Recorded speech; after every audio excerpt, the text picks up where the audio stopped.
Hello, my name is Ali Blount. I am a senior consultant at CI. My pronouns are she, hers.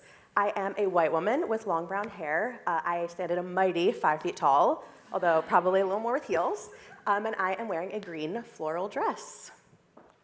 And hello, my name is Tyler Rand. I use he, him pronouns. I'm a white male with blue eyes and red hair. I'm wearing a blue blazer, a white shirt, and brown pants. And I'm super excited to be at my first ever boot camp with you all.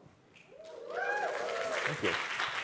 So a little bit about me, because many of you know Ali a little bit better than me. I'm a managing director at the Advisory Board for the Arts, where I work in the realm of applied research on the behalf of arts and culture organizations spanning the globe. And I can't believe I'm saying this, but I'm actually going on now 15 years of working in the arts. I started my journey in classical radio, and being shut in the studio all day listening to recordings pushed me over the edge into this deep desire to work in-house in marketing at an orchestra. I did that, I made the transition, and then I found myself in my dream job as executive director of an orchestra at the Ann Arbor Symphony back in January 2020. So yeah, cue the laugh track. Just 2 months later, I was sitting in a dressing room at our concert hall writing a season cancellation email while the orchestra was down on the stage below performing to an auditorium packed with middle school students. What a surreal moment. The pandemic came at a weird time for me. It was weird and awful for everybody, of course, but for me, I literally had a baby in March of 2020. Right as the pandemic started. So I had the double whammy, it was super fun, of dealing with pandemic life and newborn life at the same time. So my whole world kind of turned upside down times 2. This is my poor mother saying hi to my son through a divider, as we all did back then. I texted her a picture of this, and I was like, "You're gonna be on a big screen." And she goes, "Why though?" Classic. Before I had a baby, before everything shut down, I used to see as much theater as I possibly could. I was going probably once or twice a week to see shows. I was really committed to my theater going. I even sat through almost 7 hours of The Inheritance at almost 7 months pregnant, actually a little past 7 months pregnant. This is my poor husband, because I completely forgot to tell him that it was a 7-hour show. Until we were that was the moment that he found out when we were literally outside. He's a very good sport. He is not a theater person. He is like a true tech guy. He's a good sport about it. It was fine. It was great. I made it through.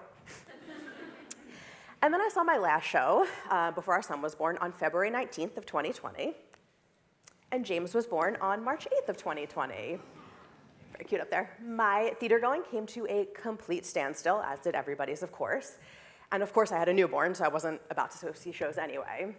But then even when things reopened, I still was not attending. I was pregnant with my daughter Beatrice at the time. I was going through a really challenging pregnancy, and I didn't feel prepared yet. I was immunocompromised. This is a picture of her. I was laughing during Priya's intro yesterday because she was talking about how you feel about bees, and we literally call her Bee most of the time. So you can see by that blanket. So I am obsessed with bees, so that really resonated with me. Priya was spot on. And once we were back to live performances in 2022 and the orchestra looked like it was in the clear, I made a jump over to the theater world, where I ran a marketing shop at a theater in Houston until I found my way to what I do now, steeped in data and solving for the biggest strategic challenges in the arts. But on a personal note, I meet the diagnostic criteria of being an oboist from Boston, a dangerous combo. Nowadays, you find me in Houston, where my wife and I live with our Siberian Husky, Nikolai Seiji, named for Nikolai Rimsky-Korsakov and Seiji Ozawa, and our cat, Tula, named for Tula from My Big Fat Greek Wedding. Definitely opposite siblings.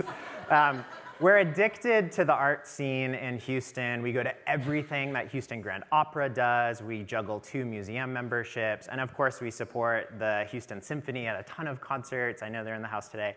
And other chamber music and the theater scene in Houston as well.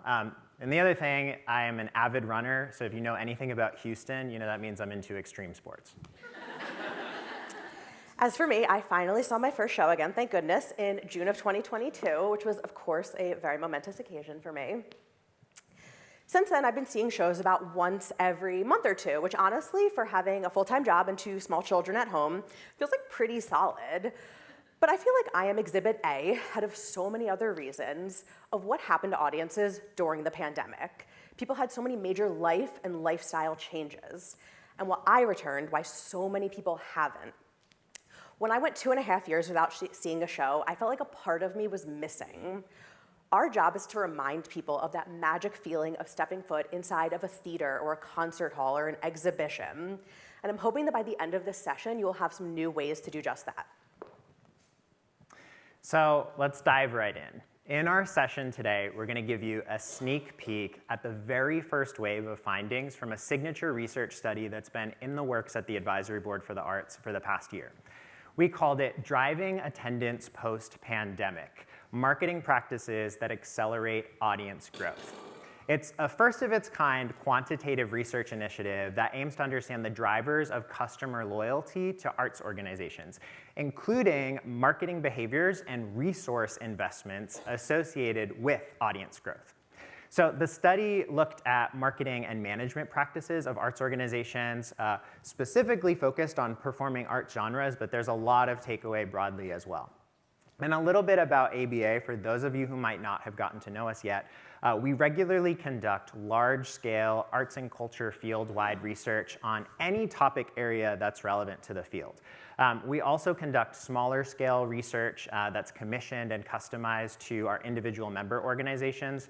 And we run some bi-weekly benchmarking polls to get in-the-moment snapshots of what's going on in the industry at a given moment, everything from HR to ticket sales. So this was our 6th large-scale study since our founding in 2019, with previous topics ranging from audience loyalty, which we're going to pull a little bit from today, all the way to attracting and retaining talent and everything in between. So I'm sure you're wondering, who was involved in the study? So up here, you see a bunch of arts organizations spanning the globe. Raise your hand if you see your organization's logo up here. I know there are quite a few of you. Oh my gosh, front row cohort right here. Where are you guys from? Carnegie, there's the Carnegie crew, yes. So over 50 of the world's most innovative arts organizations just as invested in understanding the drivers of audience growth as ABA is. So the majority of our participants did come from ABA membership, but also we were super lucky to have a bunch of CI folks join us as well. So thank you for joining if you're a part of that group. You are the first group of people to see the initial findings from this research today. I could not think of a better space to be diving into this, a room full of arts marketers. So I'm super excited that you're all here with us today. But why this topic and why now? In our post-pandemic arts world, many arts organizations are discovering that, for the most part, the patrons that are going to come back have already come back. It's a tough pill to swallow because we'd love to see the return of 100% of our loyal audiences that showed up for every single performance we did, but that's simply not our current reality. So what does that mean for us?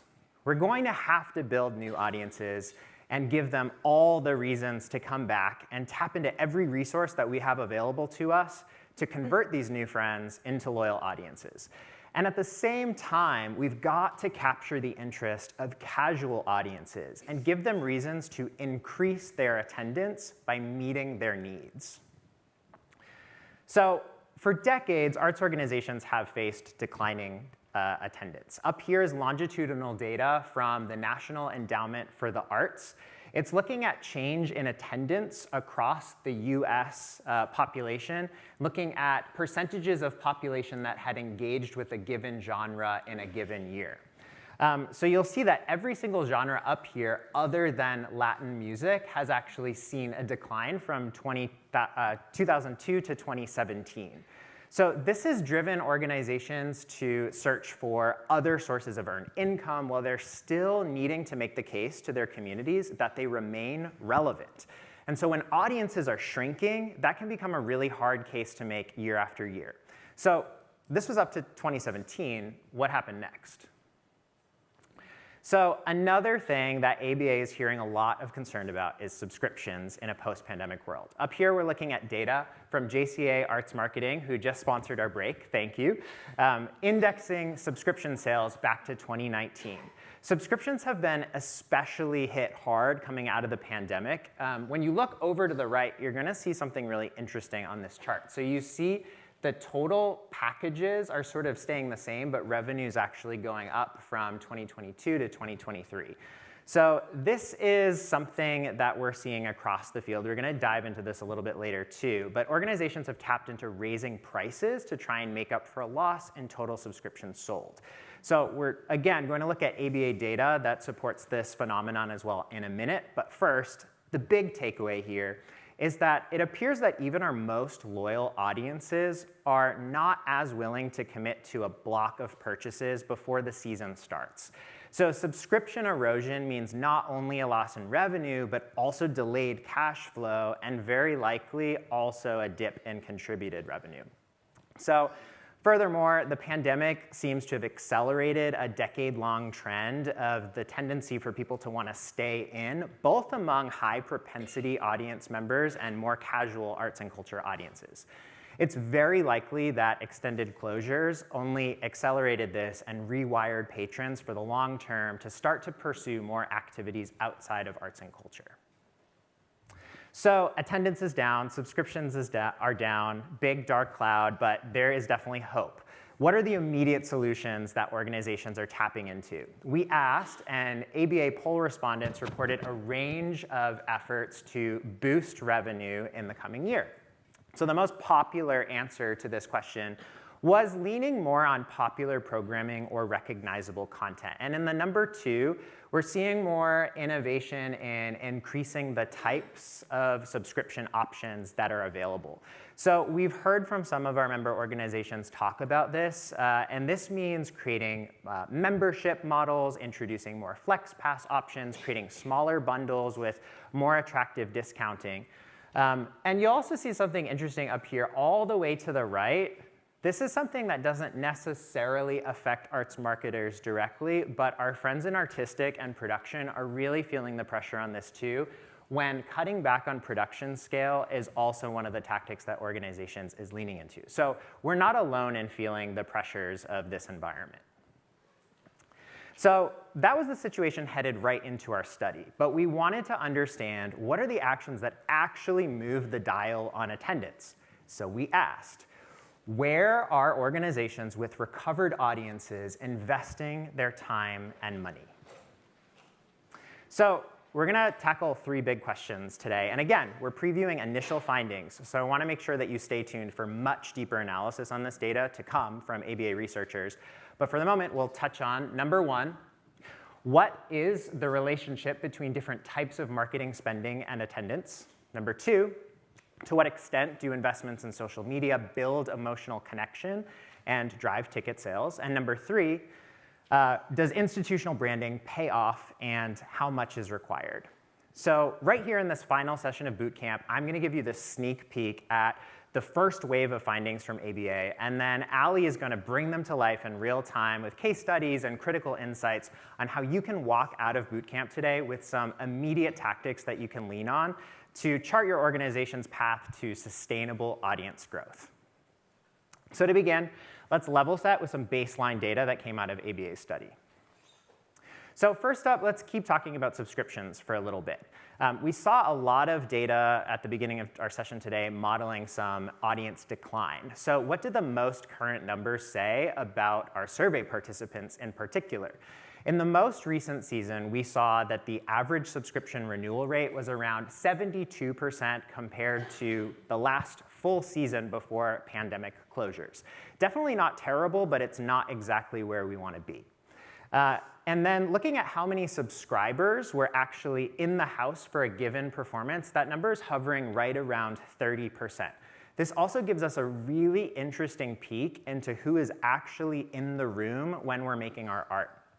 And then Finally, we're going to touch on this more as well today, but we're seeing some encouraging numbers around the number of new subscribers. Just about a quarter of subscriptions this year in the organizations that we surveyed had not purchased a subscription previously with the organization. So remember that data from JCA that we were looking at that saw that decrease in total packages, but an increase in revenue from 22 to 23? Pricing is a really big topic right now, and that's for good reason. Inflation is a huge concern, and the last thing that we want is our tickets being lumped into headlines about eggs and used cars. Doesn't really help us that much. Looking at the dark blue lines on the screen, you're going to see those as the top tier packages represented. So those are your most expensive subscription options. Next, in the teal, those are the mid-tier packages, followed by the lowest price packages up there in gray. So the data shows that for the most part, our survey participants tried to keep the most affordable packages price stable, while those who raised prices were more likely to look at their top tier packages to raise those prices. Some additional ABA polling that we conducted pulled some qualitative data around this. We interviewed leaders from across the field and asked them how likely they were to raise prices in the given season. And most of them, the majority, said that they were looking to keep their lowest tier packages price stable and then looking to continually raise the top tier packages. So that data supports what's up here as well. Another big topic right now, new to file sales, right? So we asked about that too. New to file sales across all survey respondents averaged at almost 50% of single ticket sales in 22 to 23. Some ABA members actually reported numbers as high as 75% of sales coming from new to file, which is a staggering number. Clearly, we have tons of new faces coming through our doors for every performance. And we're also going to spend our time talking about what we can do in this moment to engage these new audience members. So through it all, we asked organizations how they were prioritizing their ticket buying segments. Subscribers remained the #1 slot up here. This is the first of a few reveals. We wanted to understand how participants were thinking about their audiences and how they were prioritizing some of these ticket buying groups. The results, not necessarily that surprising. Again, in the study, we worked with heads of marketing and marketing teams, so this might not reflect overall institutional priorities, but it's really useful to understand how participating marketing teams were thinking about their audiences. Diverse new audiences and younger audiences were definitely still priorities for these organizations, but they didn't rank as highly as one might expect. So let's get to it. Up here, you're going to see a range of activities from email marketing all the way on the left, all the way to events over here on the right.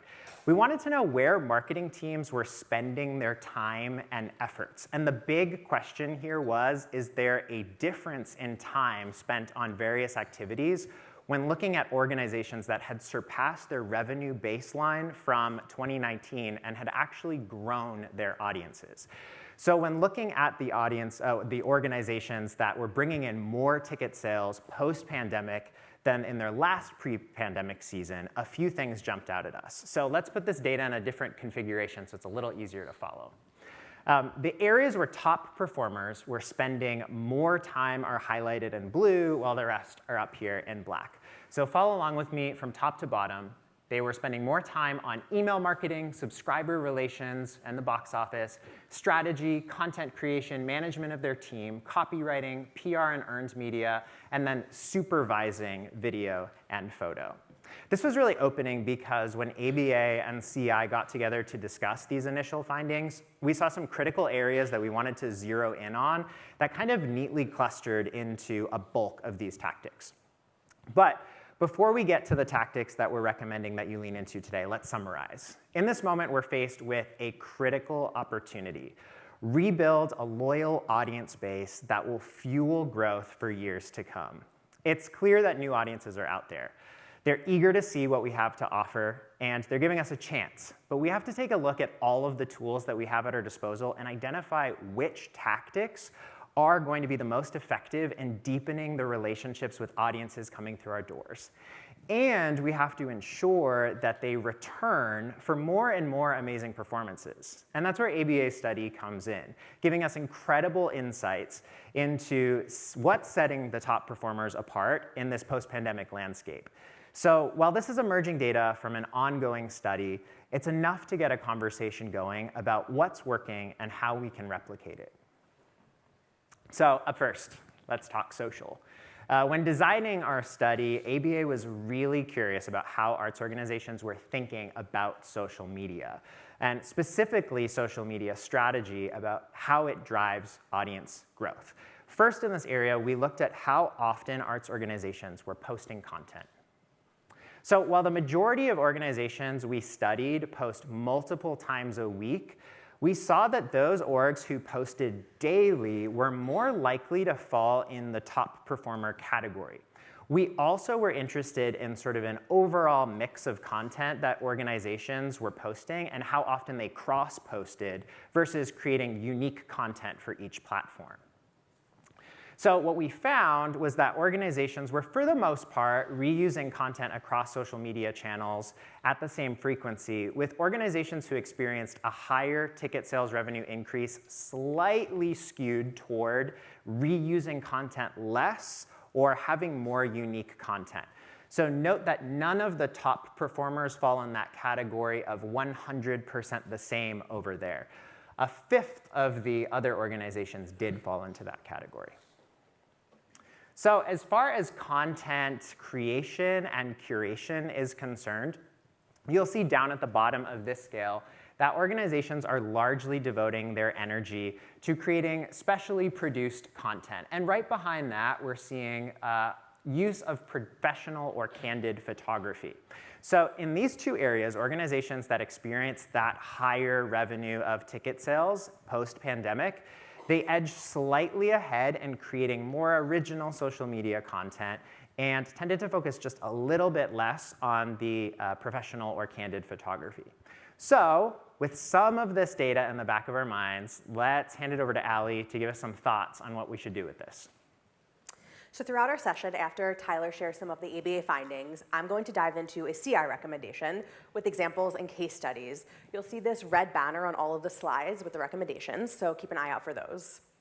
Up first is focusing on creating content specifically for the most impactful platforms. We'll talk a little bit later about which those platforms are, but essentially, you want to be spending time on the platforms that are going to get you the most bang for your buck. Creating content specific to social media platforms is definitively tied to an increase in sales.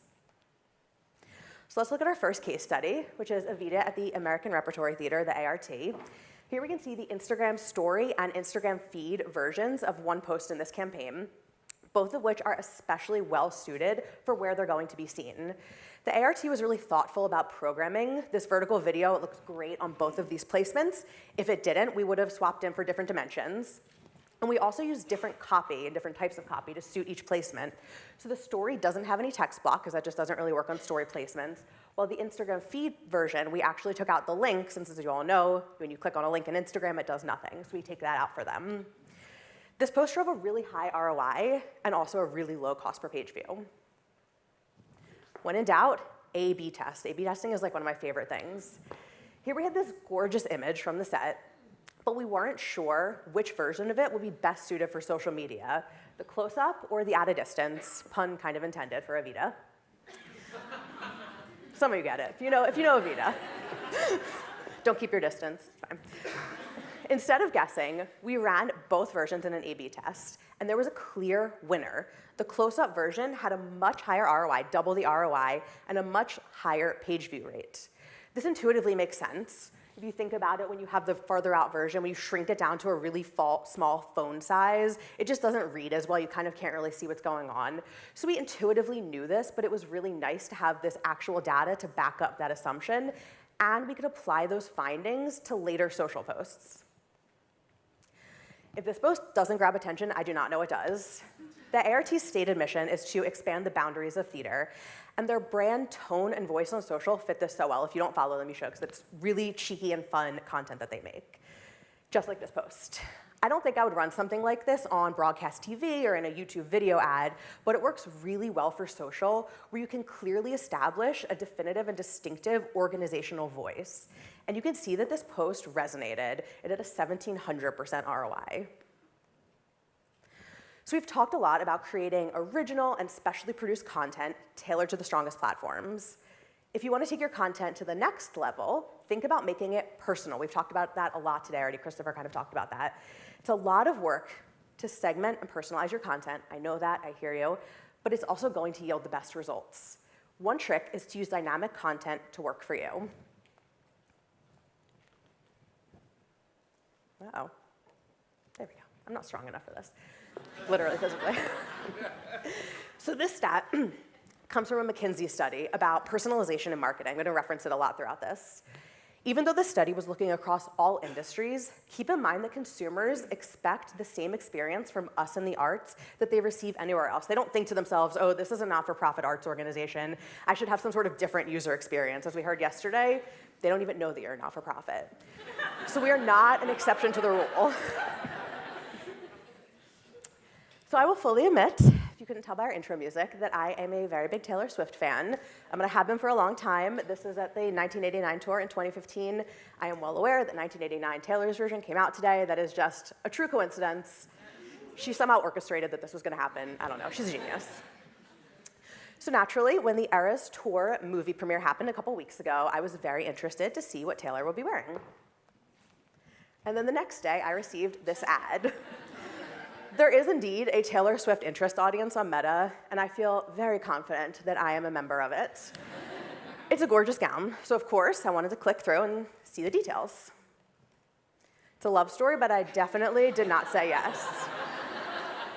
I'm not exactly in the market for a $12,000 dress. But out of curiosity, I did scroll down to see if people were purchasing, and it turns out that it is sold out in most sizes. $12,000 dress. So this didn't work on me, but it did work on a lot of people. Just as people expect a personalized experience like the one I had, they similarly become frustrated when they don't get a personalized experience. So it really goes both ways. And we're talking massive numbers here. This is a vast majority of people who expect this.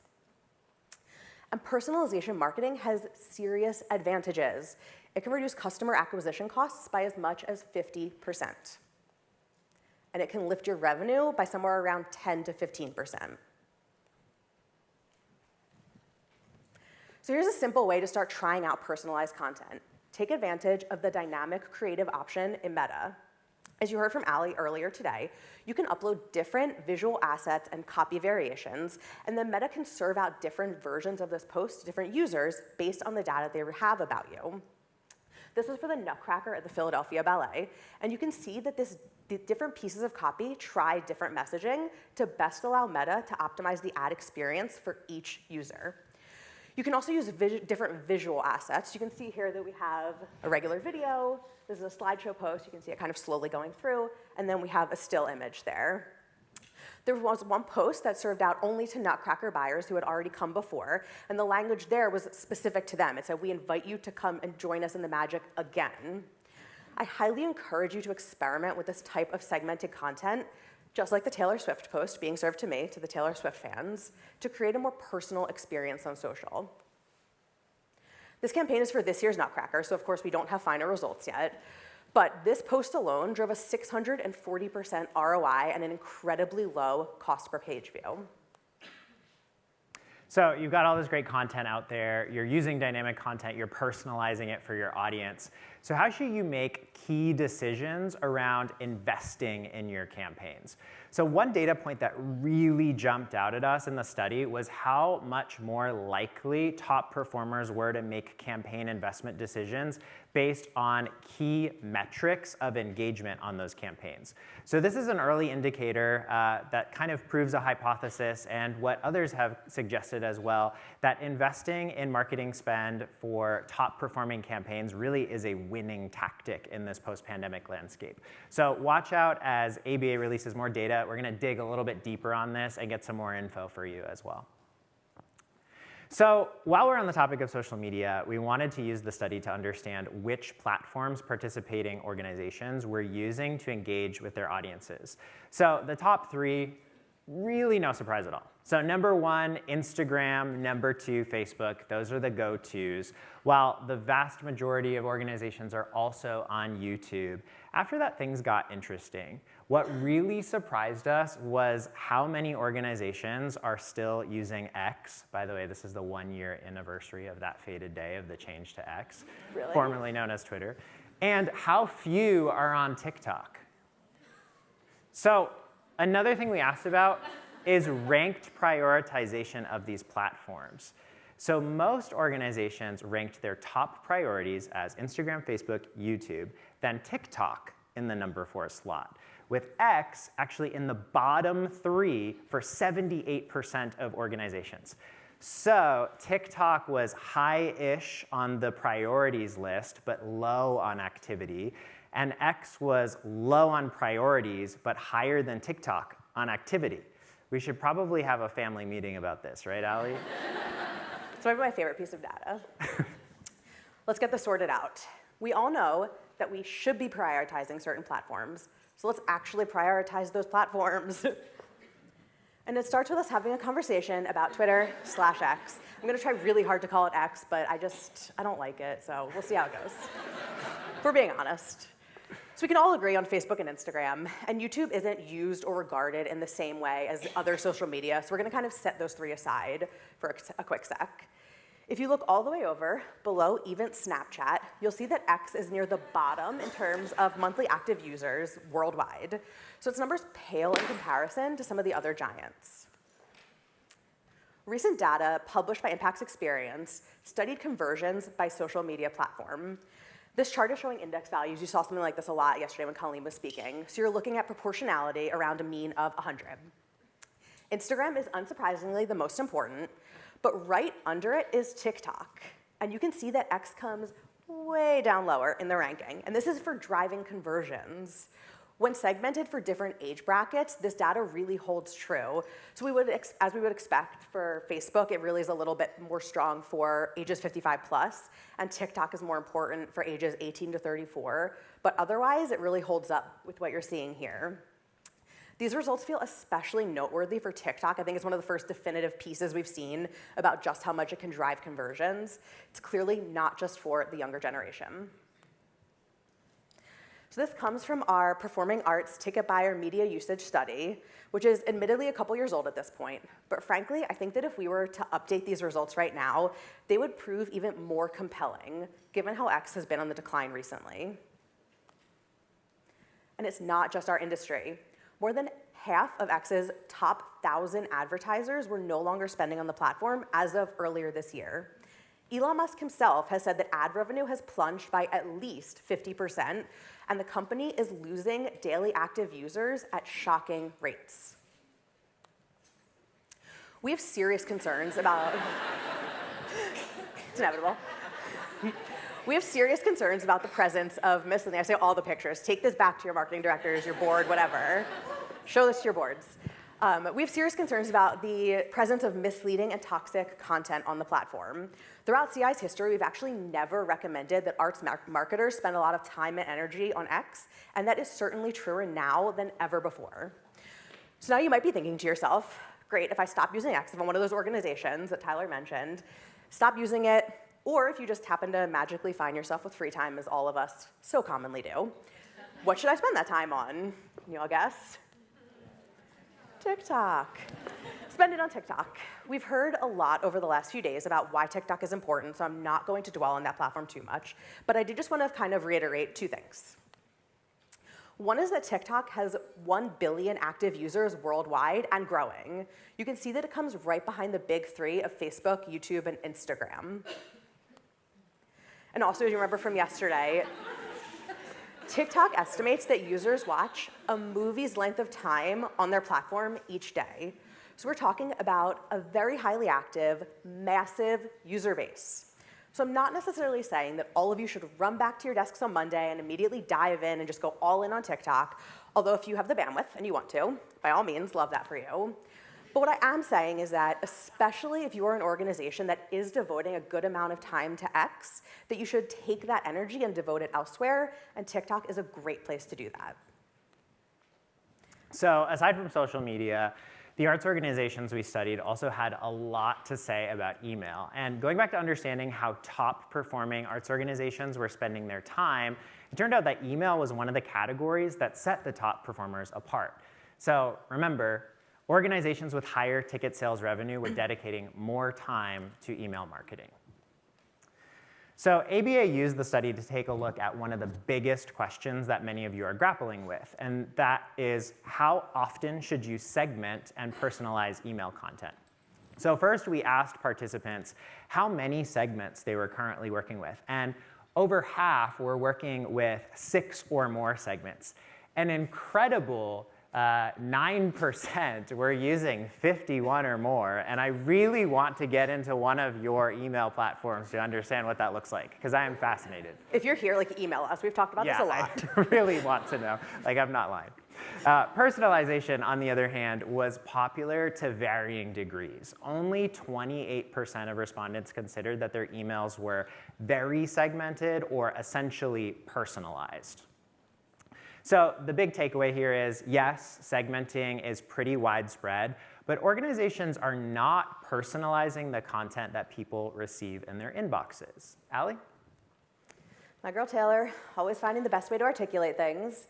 This is a problem, and it's one that we really need to focus on fixing. That's because, just as on social, personalization is crucial to driving positive brand association on email as well as revenue.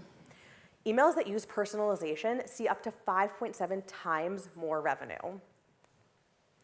And audiences are more willing, 80% more willing, to make a purchase when they have a personalized experience. But it's not only that people enjoy personalization, they actually expect it. So 72% of consumers said this. And again, this study, it spans all industries, but it very much applies to us in the arts as well. This is crucial. Personalized content not only makes people more likely to become repeat customers, but 78% of people said it makes them more likely to recommend your organization to others. And we all know how essential word of mouth is. It's 13 times better than saying things about your own organization. So of course, our recommendation is to please personalize your email content. Segmentation should mean sending relevant message to the audience that it will resonate with the most. We trust audiences to read between the lines of our emails about why they're getting it, but we need to be more overt that this email is personalized to them. And as Christopher said, this does not just mean sticking their name in the greeting of your email. We need to go much further. So I keep getting emails like this. I get these probably once a day. Yeah, I am not a Jets fan. I am not a Chiefs fan. I am a very proud Philadelphia Eagles fan.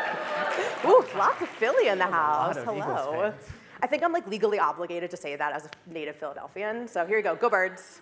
That was the Super Bowl last year. My kids looked very cute in their Eagles green.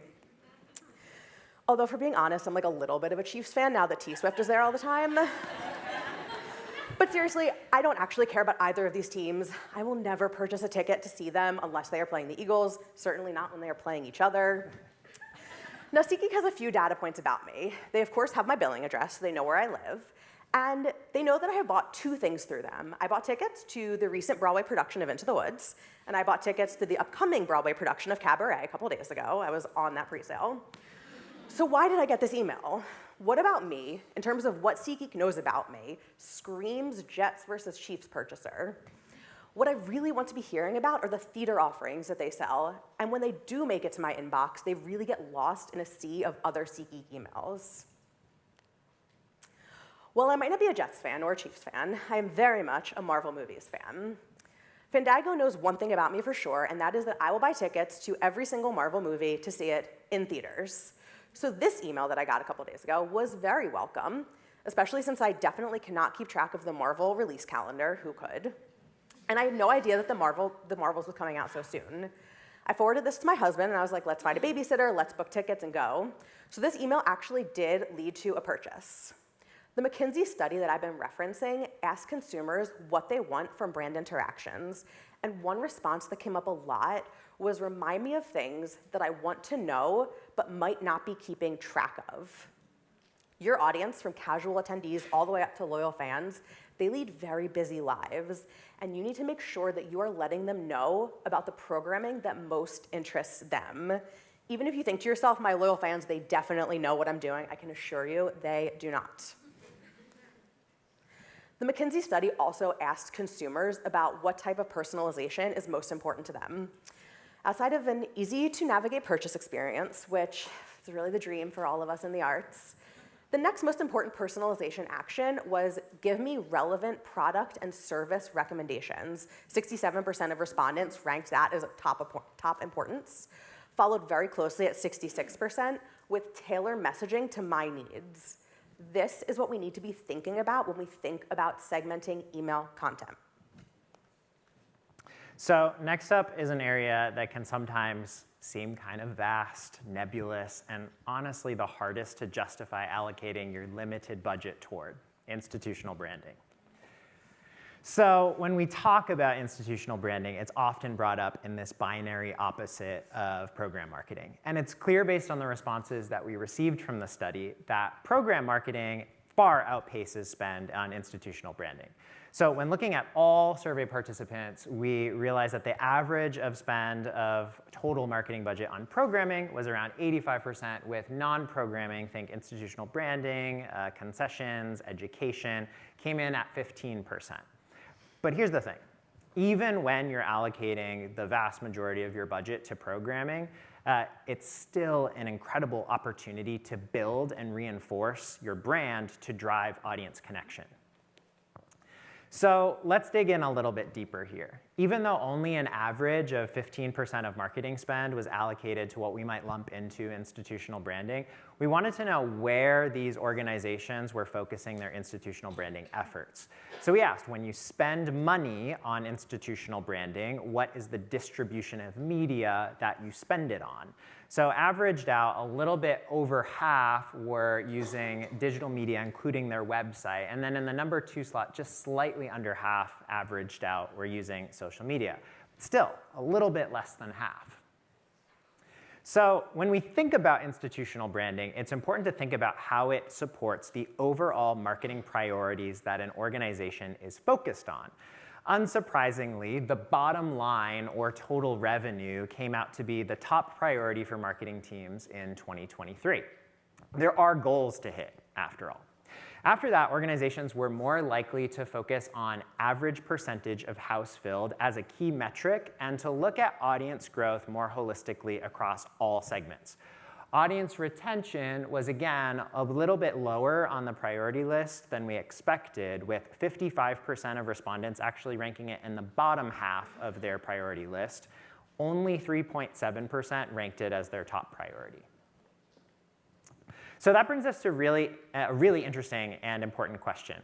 When organizations who were surveyed were investing in institutional branding, who were they thinking about when they were crafting their messaging? So we averaged out and we ranked the prioritization of this question on this slide. The majority of respondents, at 55%, were focusing their institutional branding on their current loyal audiences.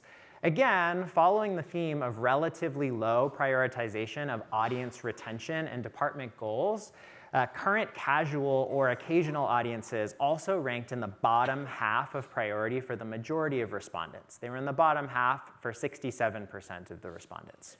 So we're going to pause here for just a moment and take a look at some data that might help you rethink this. So back during the pandemic, ABA conducted a landmark study that surveyed over 5,000 individual arts patrons in combinations of a robust survey data collection tool and also some interviews from organizations across the United States. So we were diving deep into understanding motivations of these audiences, specifically what drove them to buy a ticket and spend time at a performance or an institution. So you'll see up here that we had a pretty great distribution from across the US with an obvious bias toward Illinois and Oregon. So With data that held up really, really, really well across genres and across geographies, we learned that only about 33% of arts audiences are showing up just because they really, really, really, really love your art form and really nothing else matters.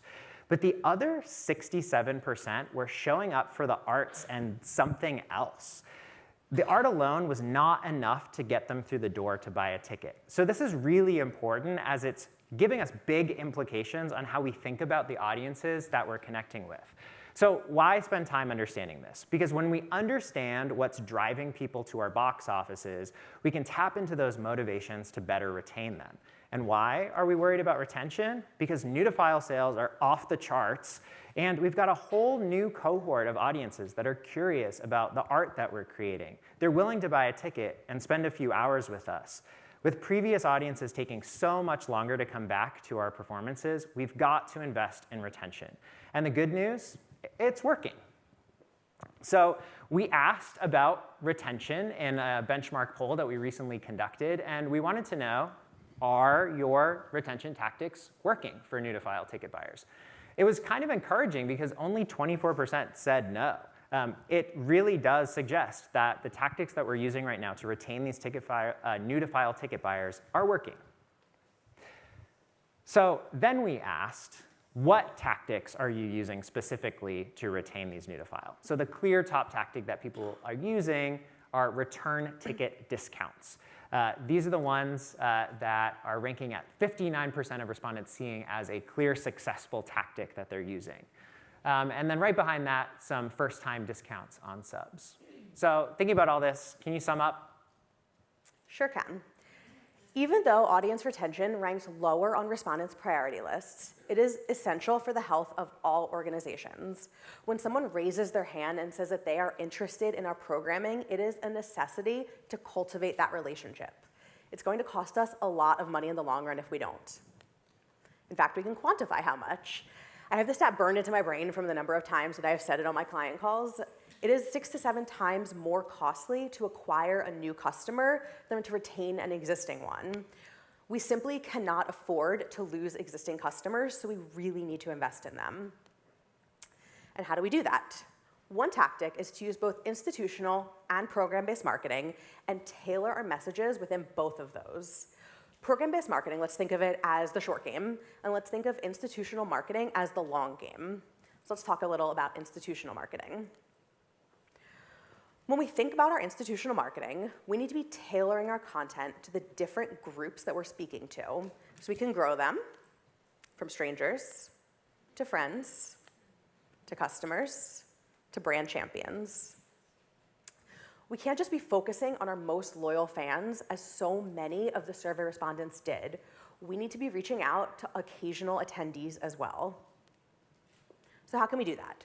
This next series of examples is from Cincinnati Playhouse in the Park's season-long institutional branding campaign that we've been running for them for a couple of years now.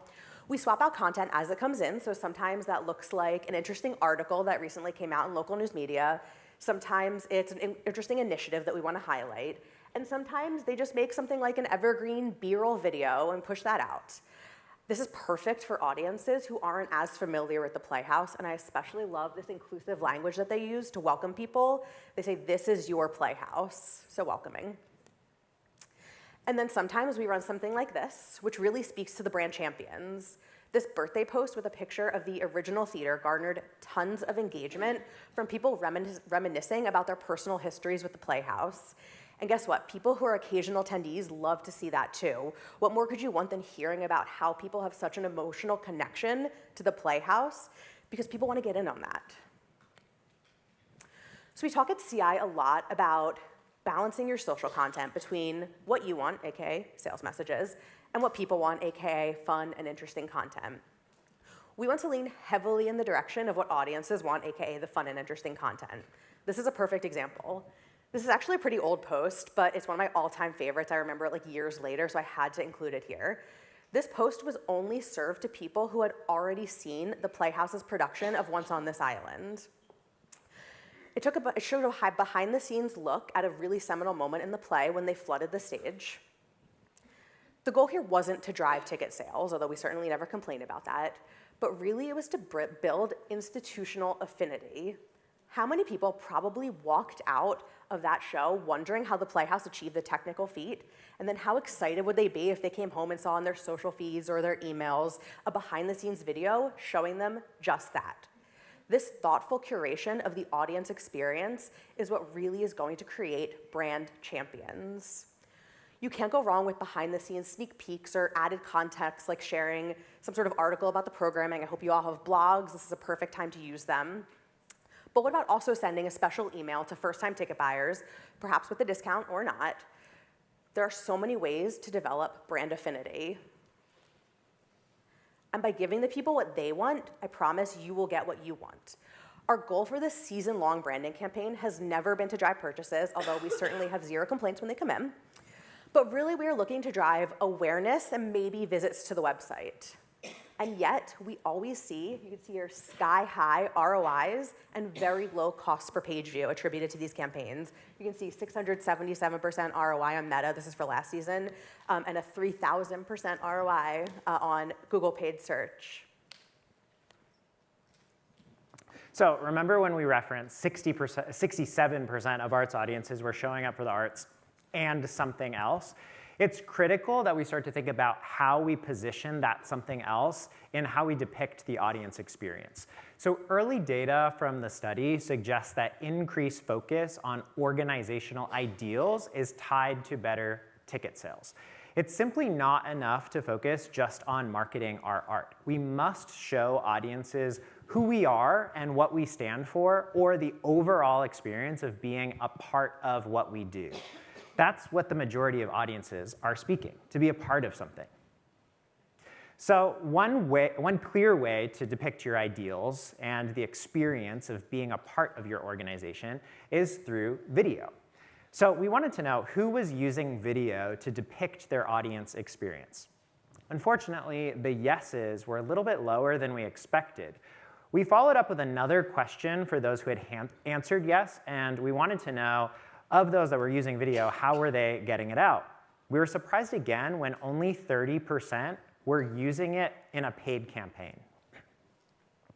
This is the critical piece. We cannot just talk about the programming.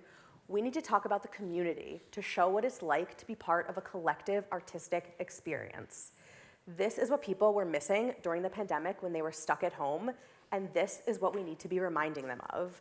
I was so struck, I keep thinking about this quote that I read in Variety from somebody who was at the Eras Tour movie, who also had been to the concert. He said, "Is it nice to watch the movie? Yeah, but the atmosphere is what brings me back." And we control that atmosphere in our organizations from that first touch point, all the way to Z, to whatever that last touch point is. Hopefully there isn't a last touch point, but maybe that post-show email or post-experience email.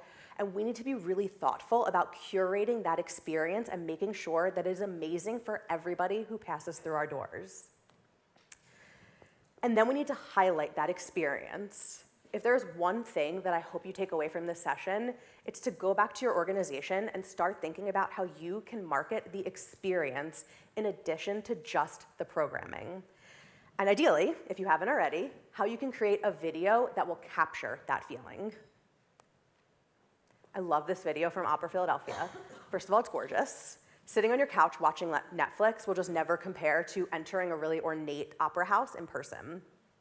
And I love that they asked audience members for their own experiences. I have the sound off so that I can talk over while we watch, but most of the interviewees are discussing how it's their first time at the opera. Opera Philadelphia, through these interviews, does an excellent job at confronting notions of opera as an inaccessible art form.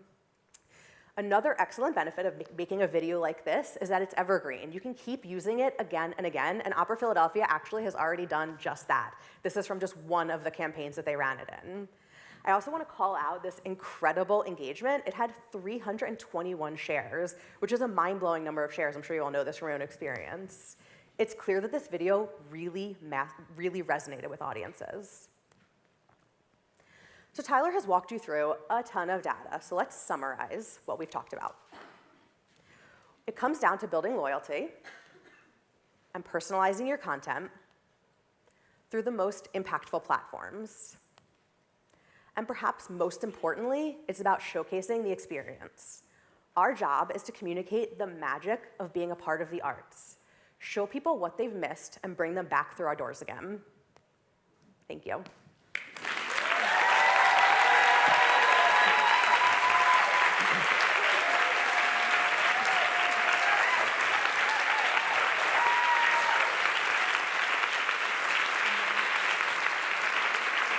So we didn't have enough time for questions today. I'm sure there are going to be a ton of questions after this session. So we put our emails up here. Please do reach out.